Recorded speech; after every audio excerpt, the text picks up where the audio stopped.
Very good afternoon dear viewers of the channel educate channel. और मैं चंद्र प्रकाश आपके लिए लेटेस्ट अपडेट आपके साथ शेयर करने जा रहा हूँ। आज हम इस वीडियो के अंदर बात करने वाले हैं एजुकेशन लोन के बारे में। तमाम वो बच्चे जो हायर स्टडीज़ के लिए या फिर हमारी जो अंडर ग्रेजुएट कोर्सेज़ के लिए, चाहे वो आईआईटी हो या फिर एनआईटीज़ हो, उनमें दाखिला लेना चाहते हैं और उनको पढ़ने के लिए एजुकेशन लोन का जो प्रोसेस है उसकी बात आज इसमें वीडियो में करने वाले हैं। काफ़ी सारे तमाम बच्चों ने काफ़ी सारी डिमांड्स रखी कि सर हमें एजुकेशन प्रोसेस के जो लोन के बारे में हमें बताएं कि क्या हमें लोन अवेल कर सकते हैं, क्या कंडीशंस हैं, उसकी पूरी डिटेल जानकारी अब मैं इस वीडियो में दूंगा। बट ये वीडियो जो है दो पार्ट्स में रहने वाली है। कुछ इस सेशन में कवर करेंगे और एक सेकंड पार्ट जो है हमारा अगली वीडियो के अंदर पार्ट में मैं आपके साथ कवर करूंगा, जिससे कि आप अच्छी तरह इस बातों को समझ पाएँ और आपको ज़्यादा बर्डन ना लगे आराम से समझने के लिए। तो सभी को फिर से स्वागत हमारे चैनल पर, एजुकेट चैनल। और चैनल का मोटिव यही है हमारा कि बच्चों को तमाम जानकारी दी जाए जिससे कि वो अपने एजुकेशन पॉइंट ऑफ व्यू से अपनी पढ़ाई को सुचारू रूप से कर सकें। अब वो काफ़ी सारे हमारे ऐसे बच्चे हैं जो कि जेईई मेंस के पेपर्स और एडवांस के पेपर्स क्लियर कर लेते हैं। उसके बाद जब प्रोसेस आती है बारी एडमिशन लेने की, तब उन्हें काफ़ी सारी कठिनाई का सामना करना पड़ता है, क्योंकि मोस्टली जो बच्चे होते हैं वो काफ़ी अच्छे घरानों से नहीं होते। काफ़ी सारे जो ऐसे होते हैं जो बहुत ही लोअर क्लास या मिडिल क्लास के बच्चे होते हैं जो फीस को नहीं पे कर पाते। तो उनके लिए आज मैं ये स्पेशल वीडियो बना रहा हूँ। हमारे जो यूपी के, बिहार के बच्चे हैं, उनको ये बड़ी कठिनाई आती है एजुकेशन लोन लेने में।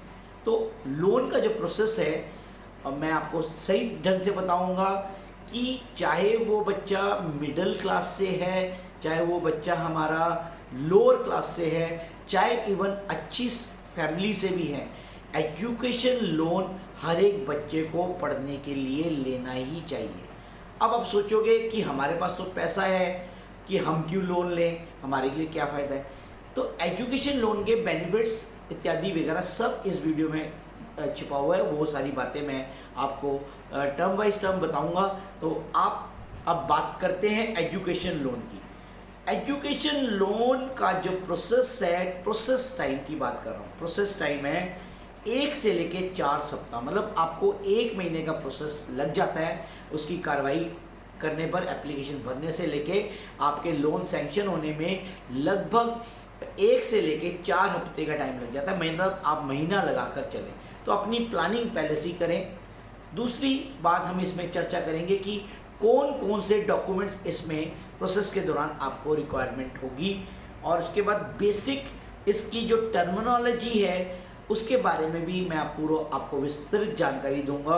और इसके बाद बताया जाता है कि इसमें काफ़ी सारे कुछ जवाब आप क्वेश्चन पूछेंगे, वो आप कमेंट सेक्शन में भी हम जाके कर सकते हैं। एक लाइव सेशन भी मैं आपके साथ शेयर कर सकता हूँ। और उसके बाद When should you take an education loan and why?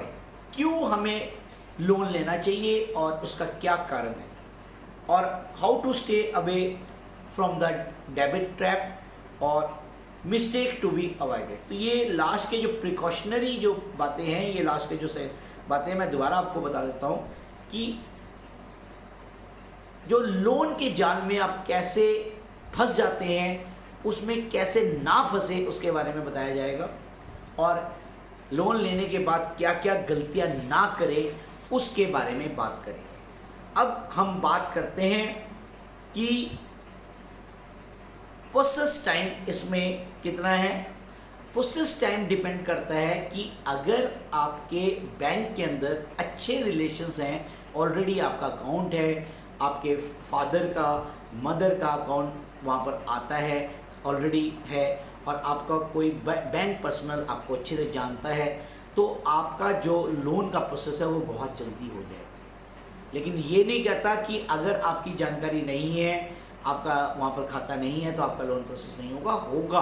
लेकिन आपको थोड़ा सा टाइम ज़्यादा लगेगा, इसीलिए मैंने 1 से लेके 4 सप्ताह बताई है। और अगर आपके नोन है तो आपके 15 दिन में भी हो सकता है, 10 दिन में भी प्रोसेस हो सकता है, डिपेंडिंग अपॉन आपका रिकॉर्ड क्या है, ट्रैक रिकॉर्ड क्या है, आपकी क्या आपकी ऑक्यूपेशन है, वो सारी बातें हम धीरे धीरे बात करेंगे। अब लोन लेने के लिए कितने प्रकार के बैंक्स हैं हमारे पास? हमने बैंक को 2 कैटेगरीज में बांटा है। एक गवर्नमेंट ओन्ड हमारे बैंक्स हैं, जैसे कि एसबीआई हो गई, पीएनबी हो गई, बैंक ऑफ बड़ौदा हो गया, बैंक ऑफ इंडिया हो गया, यूनियन बैंक हो गई, इत्यादि इत्यादि इत्यादि। और भी अलग अलग स्टेटों के अंदर अलग अलग बैंक्स ही हैं जो कि गवर्नमेंट का अंडरटेक होता है। इधर हमारे पास आ जाती है प्राइवेट बैंक। प्राइवेट बैंक में सबसे मेजर पिलर है हमारे एचडीएफसी बैंक है, आईसीआई बैंक है, आरबीएल भी अब काफ़ी आ गया है, येस बैंक है। ये सभी हमारे प्राइवेट बैंक है जो कि आपको एजुकेशन लोन प्रोवाइड कराता है। तो आपको दोनों सीनरीज बता दी गई। और एक्सिस बैंक है, इसमें हमारे पास जो नाम है भूल गया था प्राइवेट बैंकों के अंदर। अब प्रोसेस क्या है? सबसे पहले एजुकेशन लोन लेने से पहले आपको बैंक में विजिट करना होगा। बैंक में जाकर आपको कंसर्न जो डिपार्टमेंट है, लोन डिपार्टमेंट, उसके ऑफिशियल से बातचीत करनी होगी और उनको पूरा प्रोसेस बताना होगा कि मैंने यहाँ पर किस तरीके से, क्यों मुझे एजुकेशन लोन की मेरे बच्चों को ज़रूरत है। तो ये सारा डिस्कशन आपको करना होगा। तो ये पेरेंट्स के लिए मैं ये सारी वीडियो है, आप भी इसको देख के अपने पेरेंट्स को गाइड कर सकते हैं, क्योंकि आप मे भी पॉसिबल कि आपके जो पेरेंट्स हैं वो एजुकेटेड ना हो और बात को समझ ना पाए, लेकिन आप मेरी वीडियो को अच्छे से समझ पा रहे हैं। बिल्कुल क्लियर टू क्लियर मैं आपको बातें बता रहा हूँ। उसके बाद सबसे पहले आपने एप्लीकेशन फॉर्म लेना है और एप्लीकेशन फॉर्म को थॉरली ध्यान से पढ़ने के बाद उसको फिलअप करना है।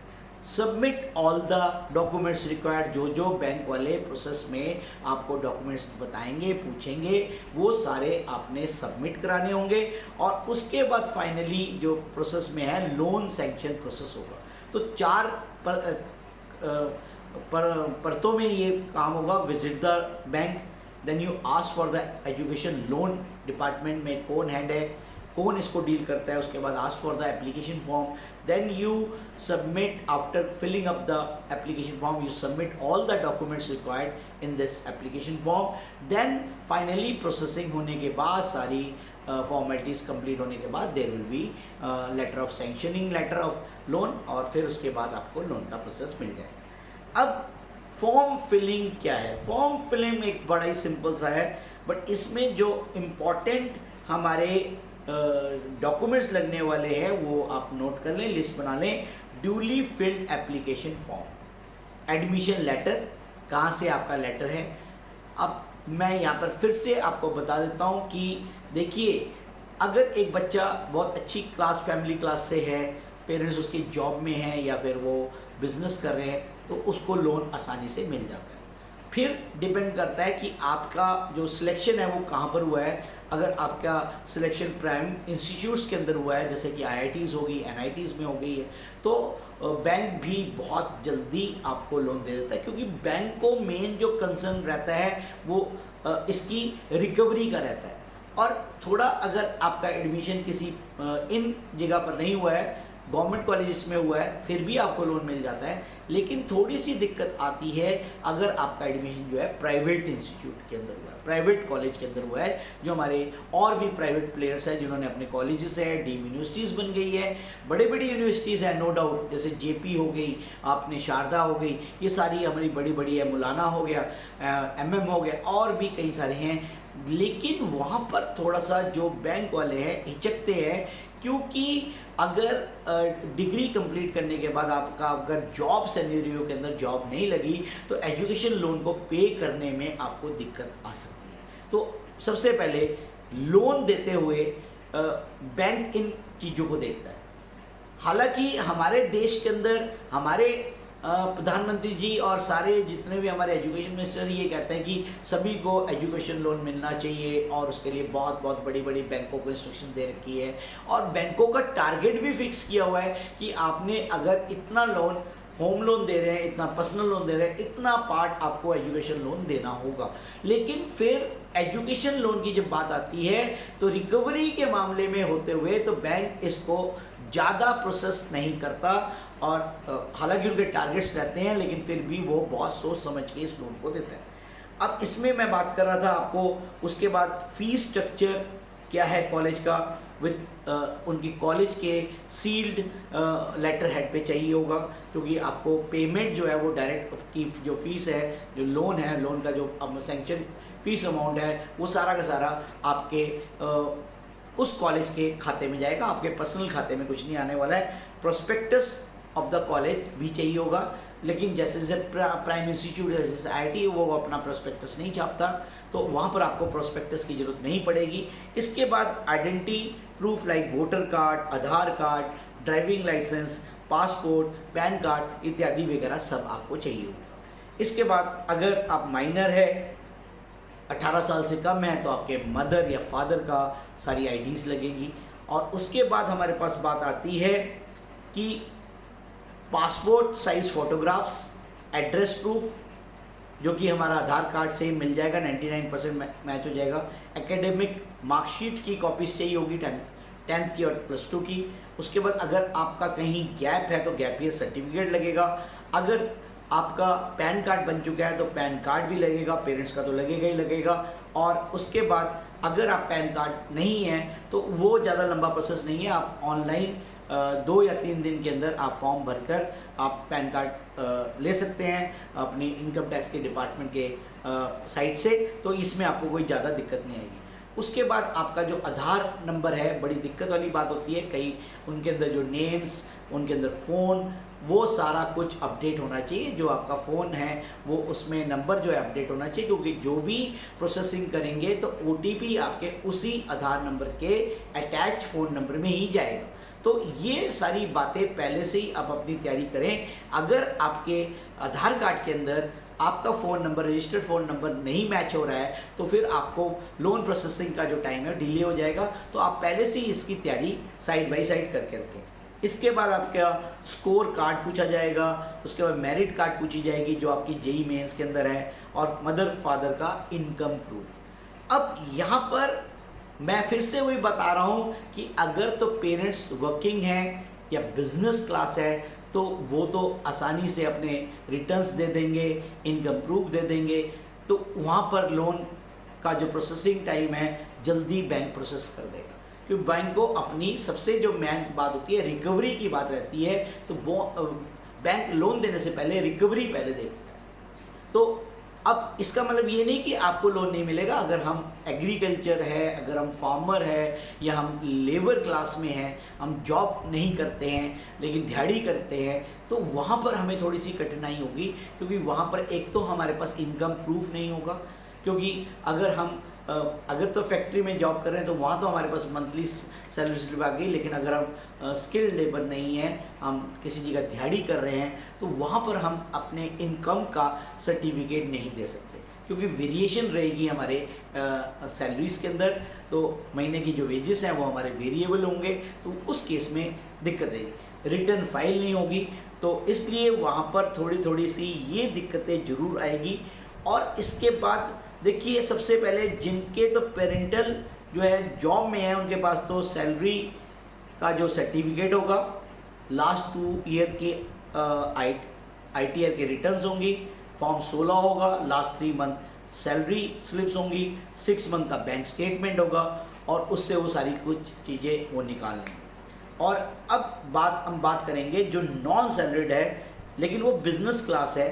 बिजनेस क्लास में भी 2 साल का ITR return, audit and balance sheet, 12 महीने का बैलेंस शीट चाहिए होगी।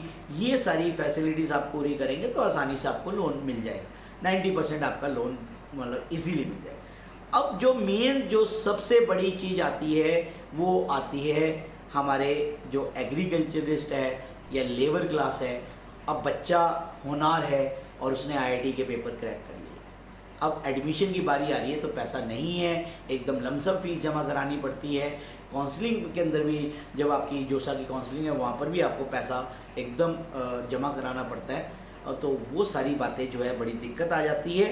तो यहाँ पर आपको इनकम सर्टिफिकेट जो है तहसीलदार से लेना होगा, उसके बाद मंडल रेवेन्यू ऑफिसर या revenue officer of your state और कोई भी गेस्टेड रैंक वाले आपको इसका सर्टिफिकेट बनाकर अगर दे दें तब आपको फाइनेंशियल है। उसके बाद का जो प्रोसेस है आपका जो है डॉक्यूमेंट्स वगैरह तो वही सब लगेंगे, लेकिन आपकी जो मेन की सोर्स ऑफ इनकम जो है जनरेशन वो देखेंगे।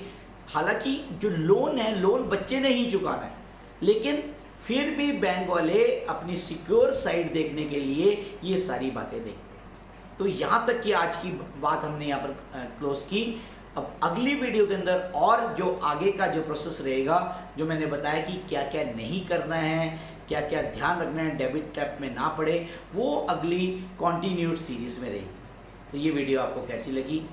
ज़्यादा से ज़्यादा वीडियो को शेयर करना है, लाइक करना है और साथियों को जोड़ना है, और ऐसे ही हम आपके साथ मिलते रहेंगे और वीडियोस बनाते रहेंगे। Thank you once again for watching my channel, that is educate channel. और इसी तरीके से डेली के डेली हम आपके साथ इसी तरीके से पहले की तरह मिलते रहेंगे। धन्यवाद।